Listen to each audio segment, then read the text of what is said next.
The morning sky over Velo 7 burned red as the orbital bombardment continued. Zara pressed her face against the reinforced window of the colony command center and watched another transport ship explode in the distance. That was the fourth evacuation vessel destroyed in 2 hours. "Ma'am, we've lost contact with sectors 7 through 12, reported Lieutenant Kess, his blue-scaled hands shaking as they worked the communications console.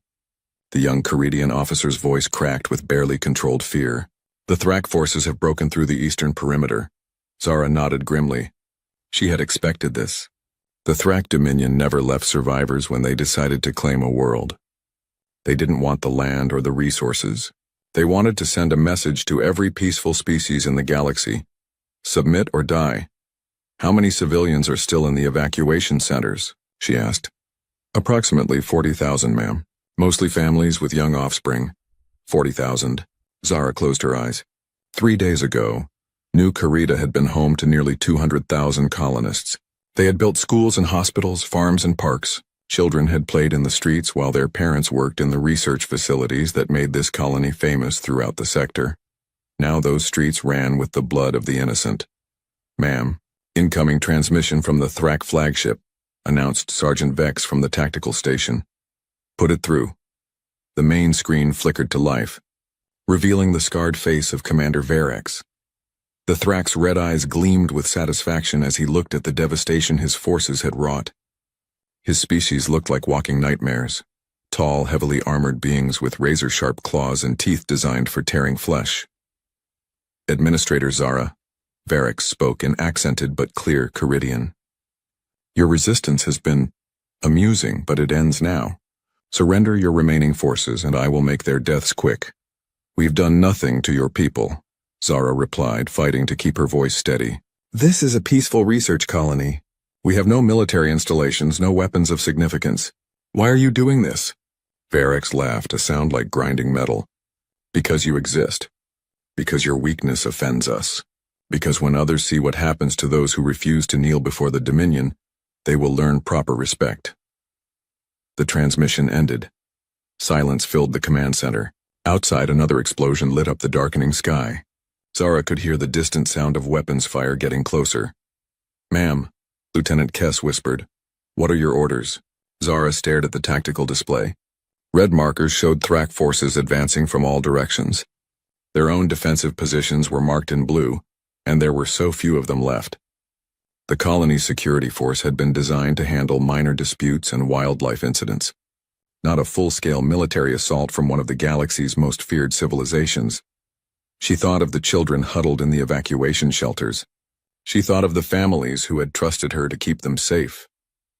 She thought of all the good work these people had done, the medical advances, the agricultural innovations, the art and literature they had created. All of it would be lost. All of them would be forgotten. Unless— "Kess, can you access the long-range communications array?" "Yes, ma'am, but most of our satellites are down. Range will be limited, not the colony network.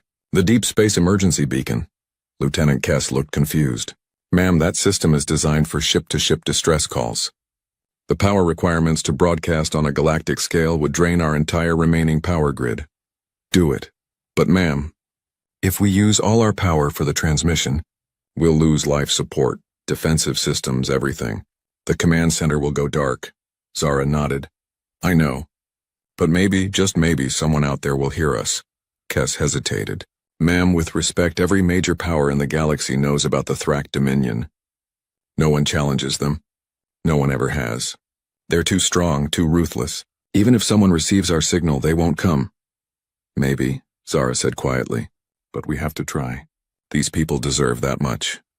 The young officer's shoulders slumped, but he began working at his console, broadcasting on all frequencies, maximum power. "Ma'am, I need you to record the message."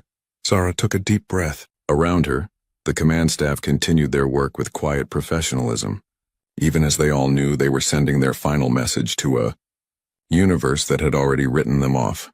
She activated the recorder. "This is Administrator Zara of the Caridian colony on Velo 7. We are under attack by Thrak Dominion forces. Our defenses have failed. Our evacuation ships have been destroyed. 40,000 civilians, including thousands of children, are trapped here with no way to escape." Her voice remained steady, professional, even as explosions rocked the building around them. The Thrak forces are conducting systematic extermination. They have made it clear that no survivors will be permitted. We have perhaps hours before our remaining defenses collapse completely. Lieutenant Kess held up his hand, indicating the signal was broadcasting across dozens of star systems. We do not ask for military intervention. We know the risks of challenging the Dominion. But if there is anyone out there who can help evacuate our civilians, we are transmitting our coordinates and the specifications for our landing platforms. We are dying. Please, anyone who can hear this, help us. She ended the recording. Kess initiated the broadcast, and the command center's lights immediately began to dim as power was diverted to the massive transmission array. Signal sent, ma'am. Broadcasting continuously until power failure. Within minutes, the message was racing through hyperspace, reaching listening posts and communication relays across the galaxy. The Altrurian Council received it first, their peaceful delegates gathering an emergency session to debate the moral implications of intervention against the Thrak Dominion. After 6 hours of discussion, they concluded that while the situation was tragic, direct confrontation with the Dominion would likely result in the destruction of Altrurian civilization. The Nixari Empire's artificial intelligences calculated the economic cost of military intervention within seconds of receiving the signal. The projected losses far exceeded any potential benefit. The message was filed and forgotten. The Zephyrian Federation's military commanders studied their force projections and shook their heads. Even their combined fleets would struggle against a single Thrak battle group. The message was acknowledged and marked as unable to assist. Similar responses came from dozens of species across the galaxy. Some expressed regret, others offered thoughts and prayers. None offered ships or soldiers.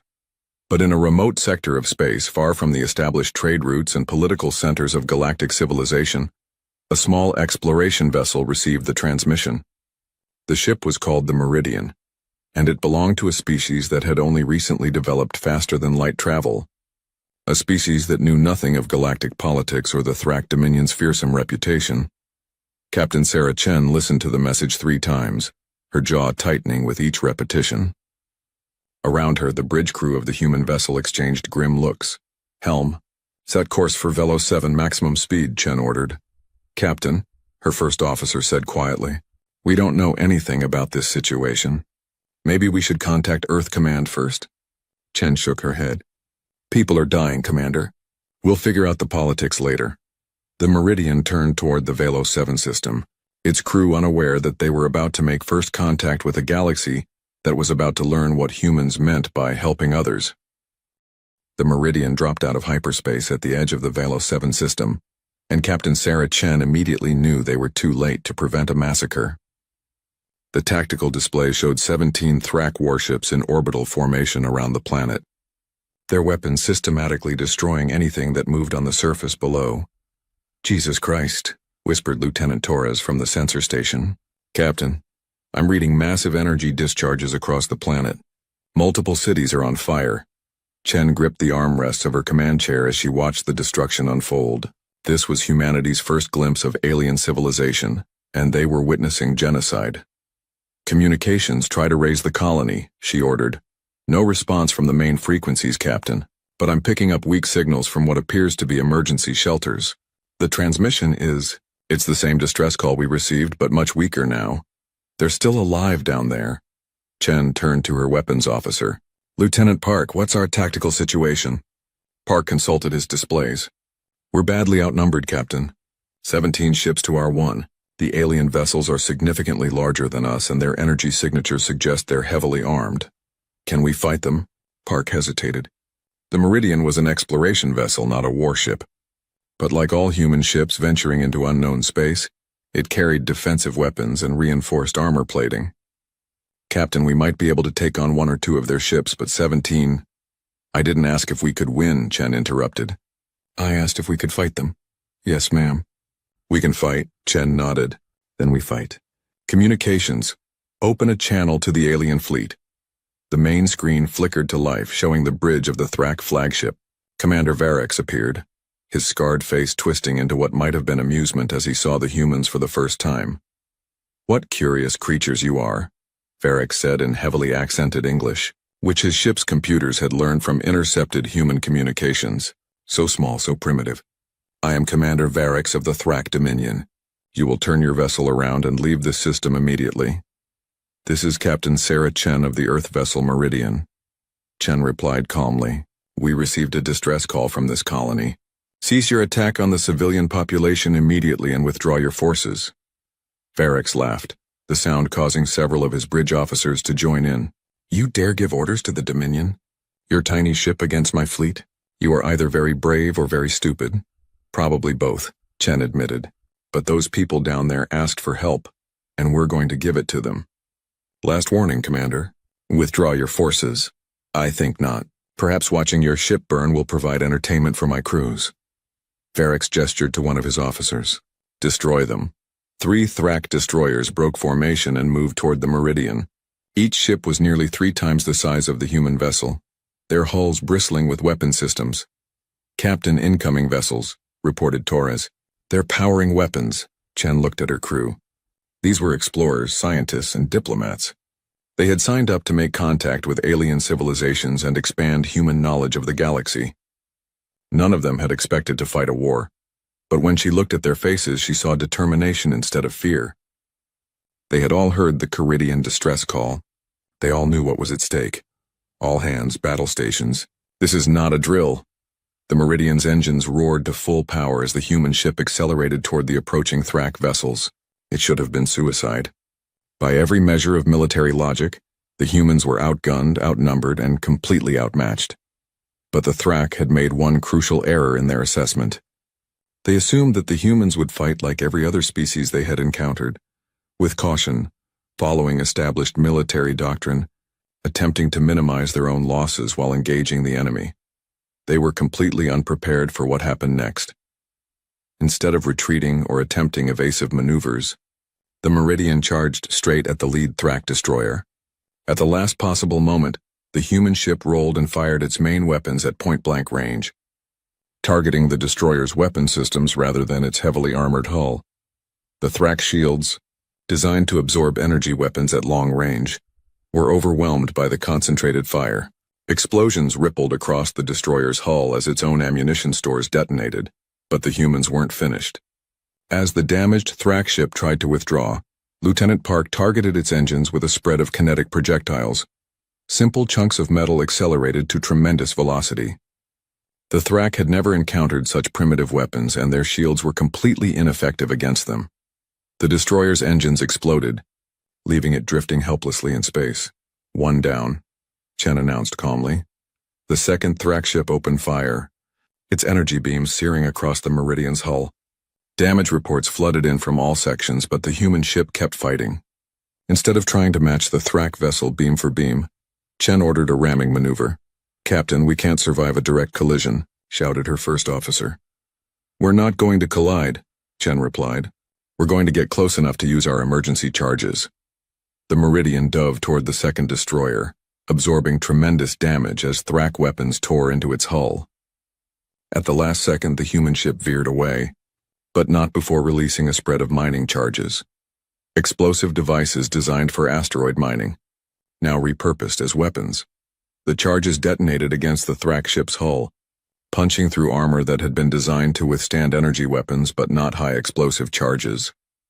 Atmosphere vented from dozens of breaches as the destroyer began to list. The third Thrak ship, seeing its companions damaged or destroyed, attempted to withdraw. But Chen had learned something important in the last few minutes.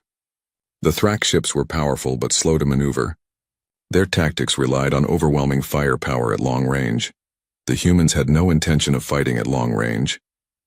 The Meridian pursued the fleeing destroyer, using its superior maneuverability to stay in the Thrak ship's blind spots while pounding it with weapons fire. When their energy weapons overheated from continuous firing, Park switched to kinetic rounds. When those ran low, he began firing everything they had: mining charges, emergency flares, even pieces of hull plating accelerated by the ship's magnetic launchers. The Thrak destroyer, designed to fight enemies who played by conventional rules of engagement, had no defense against the humans' chaotic improvised tactics. Within 20 minutes it was drifting dead in space. On the Thrak flagship, Commander Varric stared at the tactical display in disbelief. 3 of his destroyers had been eliminated or disabled by a single small vessel. His senior officers clustered around him, their red eyes wide with shock. "Commander," his tactical officer reported, "the unknown vessel is hailing us again." Varric nodded grimly. On the screen, Captain Chen appeared. Her uniform was torn and there was blood on her forehead from where she had been thrown against a bulkhead, but her expression was calm and determined. "Commander Varric," she said politely, "I believe we were discussing your withdrawal from this system." For the first time in his military career, Varric felt something he had never experienced before. Uncertainty. These humans had just accomplished what no other species had ever done. They had defeated Thrak vessels in direct combat. And they had done it not through superior technology or overwhelming numbers, but through tactics so unorthodox that they bordered on insanity. "What? What are you?" he asked. Chen smiled, and Varric realized it was not a friendly expression. "We're the people who answered their call for help. Now, are you going to leave peacefully, or do we need to continue this conversation?" Varric looked at his remaining 14 ships, then at the lone human vessel. By all rights, his fleet could still destroy the Meridian, but something in the human captain's eyes told him that even if they succeeded, the cost would be far higher than he was prepared to pay. "This is not over," he growled. "No," Chen agreed. "It's not. But it's over for today." The Thrak fleet began to withdraw, leaving the humans alone in orbit around Velos 7. Below them, 40,000 Caridian civilians emerged from their shelters to see an unfamiliar ship hanging in their sky. The first vessel to ever successfully drive off a Thrak battle group. Chen turned to her communications officer. "Send a message to Earth. Tell them we found intelligent life out here. And tell them we're going to need reinforcements."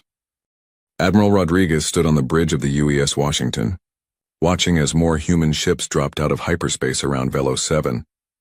In the 3 weeks since the Meridian's first engagement with the Thrak Dominion, Earth's response had been swift and massive.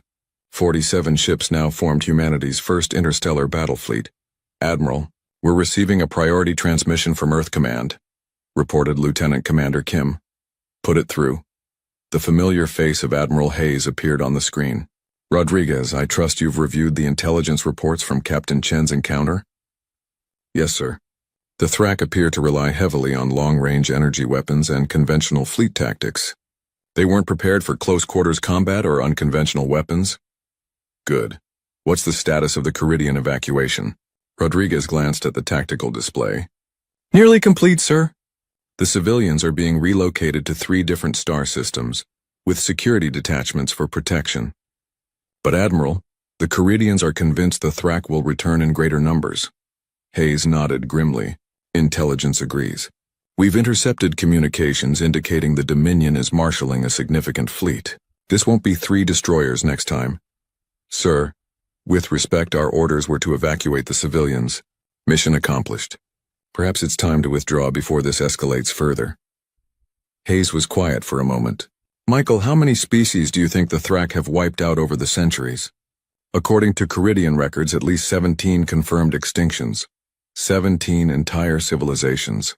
Billions of lives. And in all that time, no one has ever successfully opposed them." Hayes leaned forward. "Until now. Until us." Rodriguez understood what wasn't being said. Humanity's first contact with alien life had revealed a galaxy where genocide was accepted as inevitable, where peaceful species lived in constant fear of extinction, where the strong preyed on the weak without consequence. It was everything humans had spent centuries learning to oppose. "What are our orders, sir?" "Protect the innocent. Stop the bad guys. Try not to start a galactic war." Hayes smiled grimly. "You know the usual." The transmission ended just as alerts began sounding across the bridge. "Admiral, multiple hyperspace signatures incoming," announced the sensor officer. 17 ships, Thrak configuration. Rodriguez nodded. Commander Varric had returned, likely with orders to make an example of the humans who had dared to humiliate the Dominion. "Signal the fleet. All ships to battle stations."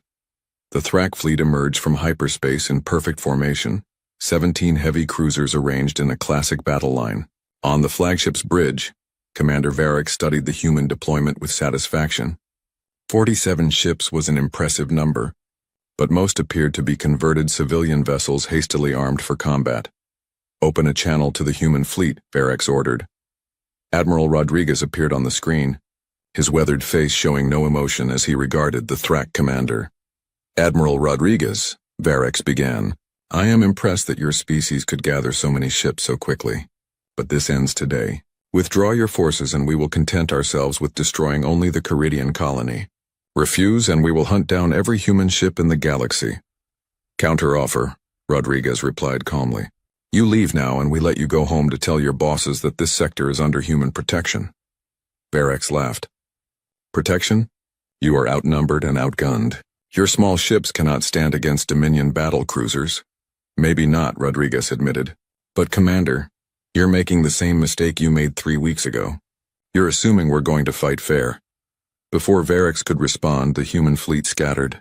Instead of forming a traditional battle line, the ships spread out across a massive area of space, forcing the Thrak to divide their fire. But this wasn't a retreat, it was preparation. "Sir, the humans are broadcasting on multiple frequencies," reported the Thrak communications officer. "Jam their transmissions." "Sir, they're not communicating with each other." "They're broadcasting directly to our ships," Varex frowned. "What are they saying?" The communications officer looked confused. "They're offering surrender terms to individual ship commanders in fluent Thrak." On screens throughout the Thrak fleet, human officers were speaking directly to Thrak crews in their own language. They knew names, ship designations, even personal details about individual commanders. The humans had clearly spent the last 3 weeks learning everything they could about their enemy. "Attention crew of the battleship Torment," one human captain was saying. "Your commander Kresh has led you into 17 battles with no casualties. He's kept you alive when others have died. Ask yourselves, is Commander Varex worth throwing away that perfect record?" "Crew of the destroyer Bloodfang, your ship has been in service for 43 years. Your engineers have kept those engines running through battles that would have crippled newer ships. Do you really want to see her destroyed for one commander's pride?" The psychological warfare was having an effect. Throughout the Thrak fleet, crew members were looking at their commanders with uncertainty. The humans weren't just offering surrender, they were demonstrating intimate knowledge of Thrak military culture, playing on bonds of loyalty and pride that ran deeper than orders. "Sir, several ships are reporting discipline problems," the tactical officer informed Varex. "Signal all vessels. Prepare to engage." But as the Thrak fleet moved to attack, they discovered that the humans had used the distraction for more than just psychological warfare. Hidden among the scattered fleet were dozens of small, stealthed objects, mining drones converted into autonomous weapons. The drones struck simultaneously, attaching themselves to Thrak hulls and detonating shaped charges designed to breach armor. While the explosions weren't large enough to destroy the ships, they created hull breaches that forced damage control teams to respond, reducing the effectiveness of the Thrak fleet, and still the humans weren't finished. As the Thrak formation tried to reorganize, human ships began executing maneuvers that no sane military commander would attempt. Destroyers dove directly at battleships, firing everything they had before veering away at the last second. Frigates used the gravity wells of nearby asteroids to slingshot themselves into attack positions that should have been impossible to reach. Most shocking of all, when the converted civilian ship Melbourne suffered catastrophic damage, its captain deliberately rammed his vessel into a Thrak cruiser rather than attempt to withdraw. "They're insane," whispered Varex's tactical officer. But it wasn't insanity. It was something the Thrak had never encountered before, a species willing to accept any cost to protect others. The humans fought with a combination of tactical brilliance and absolute disregard for their own safety that made them utterly unpredictable. When conventional weapons proved insufficient, human ships began using their own systems as weapons. The cruiser Bangalore detonated its reactor in the middle of the Thrak formation, creating an electromagnetic pulse that disabled 3 enemy vessels. The destroyer Phoenix used its emergency atmosphere as a chemical weapon, venting toxic gases into the hull of a boarded Thrak ship. "Sir, we've lost 8 ships," reported the tactical officer. 3 more are heavily damaged." Varex stared at the tactical display in disbelief. His fleet was being systematically destroyed by an enemy that refused to follow any known rules of warfare. Worse, the psychological warfare was continuing. The humans were broadcasting the surrender of individual Thrak ships, praising crews who abandoned vessels that were about to explode.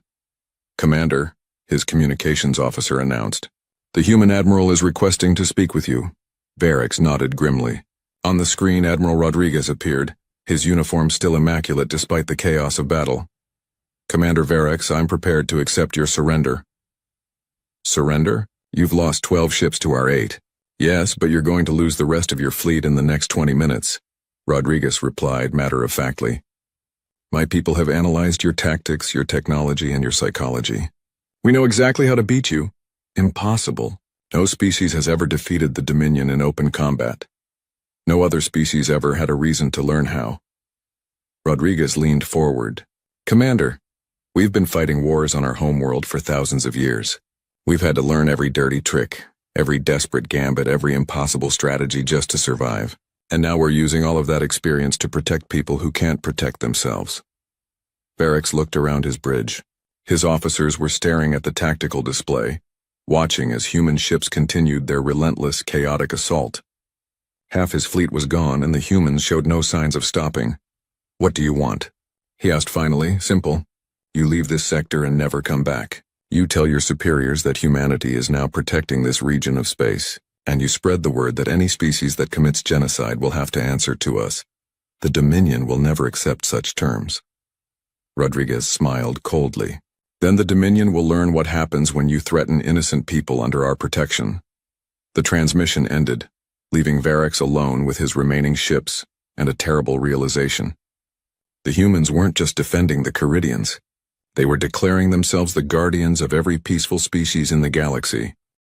The war room deep inside Earth's Strategic Command buzzed with activity, as officers from 12 different nations worked side by side, planning humanity's first interstellar military campaign. Admiral Rodriguez stood before a massive holographic display showing Thrak Dominion territory, hundreds of star systems marked in red, representing the largest military empire in the known galaxy. "Status report," Rodriguez requested. Colonel Williams, the intelligence officer, stepped forward. "Sir, our analysis of captured Thrak databases has revealed the scope of what we're facing. The Dominion controls over 400 star systems across 3 galactic arms. Their military consists of approximately 50,000 warships of various classes. And our forces? Currently, we have 237 ships operational across 8 battle groups. Earth's shipyards are working around the clock. But we're still massively outnumbered." General Chen, Admiral Rodriguez's sister and the head of Human Strategic Command, looked up from her planning station. "Miguel, the numbers don't matter if we don't give them a chance to use them. The Thrak expect us to meet them in large fleet engagements. Instead, we're going to do what we do best: hunt." Rodriguez nodded. For the past month, human forces had been studying every available piece of intelligence about the Thrak Dominion. What they had discovered was both encouraging and terrifying. The Dominion was vast and powerful, but it was also predictable. They followed established military doctrine, used conventional tactics, and relied on their reputation to keep enemies from fighting back. "What's the status of Operation Persistence?" Rodriguez asked. Captain Park, formerly of the Meridian and now commanding his own ship, activated a new section of the display. "Sir, we've identified 17 Thrak patrol groups operating in the outer territories. These are the forces that enforce Dominion rule over conquered species. Intelligence suggests they operate with minimal support and communication with the main fleet. Perfect targets for our hunter-killer groups," General Chen observed. "Small enough to overwhelm, isolated enough that help won't arrive in time." "Sir," Colonel Williams interjected, "the Caridians have provided us with something else. Contact information for resistance groups on occupied worlds. There are millions of beings throughout Dominion space who would support us if they believed we could actually win." Rodriguez studied the display. The plan was ambitious, perhaps insanely so. Instead of defending human space and waiting for the Thrak to mass their forces, they were going to take the fight directly to the enemy. Human battle groups would strike Thrak forces throughout their territory, destroying patrol fleets, liberating occupied worlds, and demonstrating to the galaxy that the Dominion could be beaten. "All right, people, let's go hunting." 3 days later, the destroyer UES Defiant dropped out of hyperspace in the Korak system. where Thrak forces had been systematically enslaving the native population for the past 40 years. Captain Lisa Martinez studied the tactical display, noting the 4 Thrak vessels in orbit around the planet. "Communications? Any response from the surface?" she asked. "Yes, ma'am. We're receiving coded transmissions from multiple resistance cells. They're confirming Thrak troop positions and asking if we're really here to help." Martinez smiled grimly. "Tell them yes. Weapons target the Thrak ships. Let's show these people what freedom looks like." The Defiance attack was swift and brutal. Using lessons learned from previous engagements, the human ship struck from an unexpected angle, targeting the Thrak vessel's communication arrays first to prevent them from calling for help. Within 30 minutes, all 4 ships were either destroyed or disabled, but Martinez wasn't finished. As Thrak ground forces looked up at their burning ships, human marines were already dropping from orbit in assault pods. The landing force was small, only 200 soldiers, but they carried weapons and tactics that the Thrak had never seen before. Instead of attempting to hold territory, the humans fought like ghosts. They would strike a Thrak garrison, arm local resistance fighters, and disappear before reinforcements could arrive. They used psychological warfare, broadcasting messages in local languages that promised freedom and revenge against their oppressors. Most importantly, they kept their promises. On worlds throughout the Outer Rim, similar scenes played out. Human ships would appear without warning, eliminate Thrak patrol forces, and disappear before larger fleets could respond. Each victory was broadcast throughout the galaxy, spreading the message that the Dominion could be beaten. The Thrak response was predictable. Grand Admiral Thex, the Dominion's supreme military commander, ordered the formation of massive hunter fleets to track down and destroy the human raiders. 50-ship battle groups began sweeping through Dominion space, looking for the elusive human forces. What they found instead were traps. In the Keltar system, a Thrak fleet of 43 ships arrived to find a single human destroyer, apparently conducting evacuation operations around a refugee convoy. The Thrak commanders, eager to finally corner their elusive enemies, ordered an immediate attack. They discovered too late that the refugee ships were actually converted mining vessels filled with explosives. The human destroyer, the UES Vengeance, led the Thrak fleet directly into a minefield of camouflaged nuclear devices. 27 Thrak ships were destroyed or crippled in the resulting explosions. The survivors found themselves under attack by human forces that had been hiding in the system's asteroid belt. Captain Torres, commanding the Vengeance, had turned a simple raid into an elaborate ambush that destroyed nearly an entire Thrak battle group. "This is Captain Torres to all Thrak vessels," she broadcast on open frequencies. "You came here to hunt humans. Instead, you found out what it means to be prey." Throughout Dominion space, the psychological impact was enormous. The Thrak, who had ruled through fear for centuries, suddenly found themselves afraid. Their patrol routes became dangerous. Their supply lines came under constant attack. Most disturbing of all, the humans seemed to know everything about Thrak operations, ship movements, communication codes, even personal information about individual commanders. The truth was both simpler and more sophisticated than the Thrak imagined. Humanity's intelligence services had spent decades learning to gather information in hostile environments. Now they applied those skills on a galactic scale, using everything from intercepted communications to turned prisoners to resistance networks to build a comprehensive picture of Thrak operations. But perhaps most importantly, they understood something about warfare that the Thrak had forgotten. Every army, no matter how powerful, depends on the belief that it cannot be defeated. Once that belief is shattered, even the strongest military force becomes vulnerable. On the bridge of his flagship, Grand Admiral Thex stared at reports of the latest human attacks. In 6 weeks, they had lost over 300 ships to an enemy that seemed to strike everywhere and nowhere. Morale throughout the Dominion fleet was plummeting as crews began to fear that any mission might be their last. "Sir," his intelligence officer reported, "we've intercepted human communications. They're planning a major operation in the Nexus sector." "Finally. Deploy the 3rd and 7th fleets to intercept them. I want those humans trapped and destroyed." "Yes, sir. But Admiral, what if this is another deception?" Thex paused. The humans had proven to be masters of misdirection, feeding false intelligence to Thrak forces and leading them into ambush after ambush. But they couldn't run forever. Eventually, they would have to stand and fight. "Deploy the fleets," he ordered. This time, We end this. What Grand Admiral Thex didn't know was that the intercepted communications were genuine. The humans were planning a major operation in the Nexus sector. But it wasn't what he expected. Admiral Rodriguez stood on the bridge of the Washington as the largest human fleet ever assembled, over 300 ships, prepared to jump to hyperspace. Their destination wasn't some isolated Thrak outpost or vulnerable supply depot. They were going to attack the Dominion capital itself. "Sir," his communications officer announced. "All ships report ready for jump." Rodriguez nodded. "Signal the fleet. Operation Homecoming is a go." Around him, his staff made final preparations for humanity's most audacious military operation. They were about to attack the heart of the Thrak Dominion, with forces that were still vastly outnumbered by the enemy's remaining fleets. But numbers had never been the deciding factor in this war. The humans had learned to fight with intelligence instead of brute force, with creativity instead of conventional tactics, with absolute determination instead of fear. And they were about to teach the galaxy that sometimes the hunters become the hunted. The Thrak Prime system had never been breached by enemy forces. For over 800 years it had served as the impregnable capital of the Dominion, protected by the largest concentration of military might in the galaxy.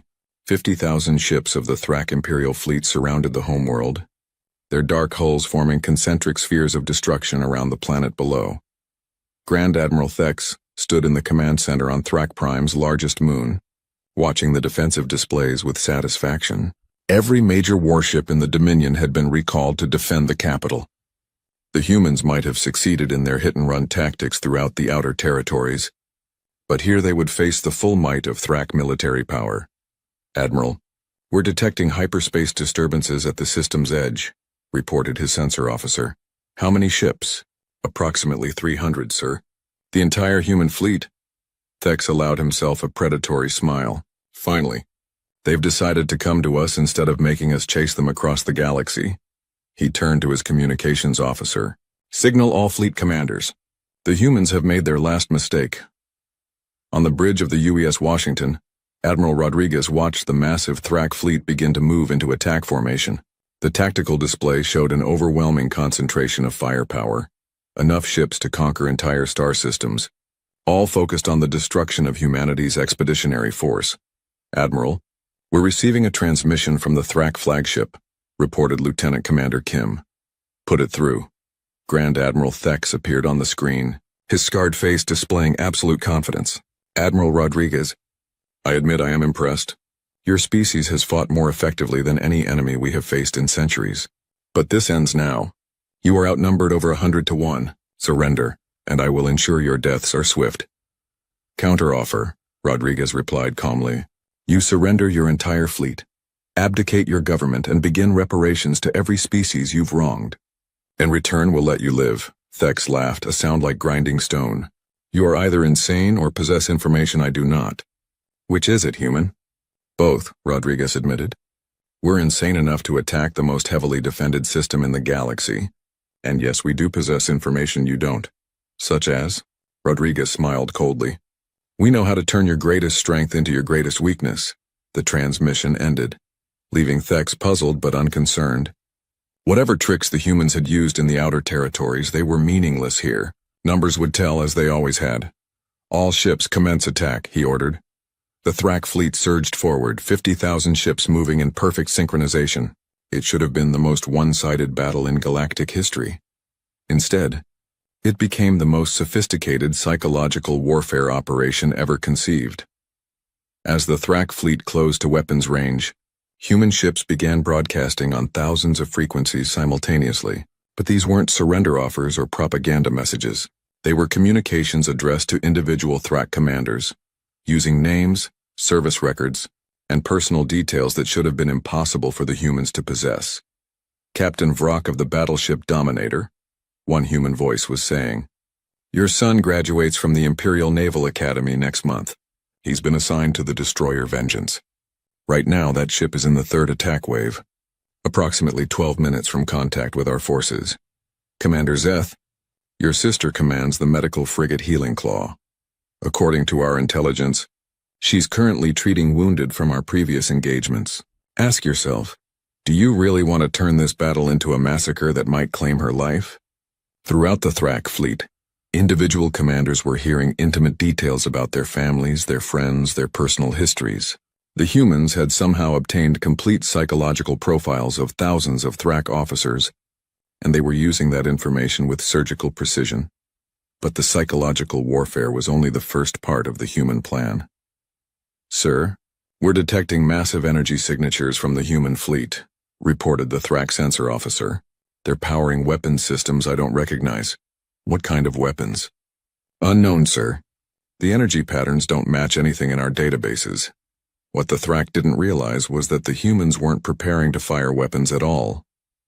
They were powering up the most sophisticated electronic warfare systems ever deployed, devices specifically designed to exploit weaknesses in Thrak technology that had been discovered during months of analysis. Every Thrak ship was connected to the same tactical network, sharing information and coordinates through subspace communication arrays. It was the source of their tactical superiority. Perfect coordination across thousands of vessels. It was also their fatal vulnerability. "Execute Operation Mindbridge," Rodriguez commanded. Human ships throughout the fleet activated their electronic warfare systems simultaneously. Powerful transmitters began broadcasting carefully crafted signals on the exact frequencies used by the Thrak tactical network. But these weren't random jamming signals. They were precise data packets designed to fool Thrak computers into accepting false information. Suddenly, Thrak ships throughout the fleet began receiving conflicting orders. The battleship destroyer received commands to attack coordinates that would bring it into collision with the cruiser Deathblow. The heavy cruiser Vanguard was ordered to target what its computers identified as human ships, but were actually other Thrak vessels. Chaos erupted throughout the massive fleet as ships began firing on each other, believing they were engaging human targets. The perfect coordination that had been the Thrak's greatest asset became a nightmare of friendly fire and confusion. But the humans weren't finished. "Phase 2, Rodriguez announced.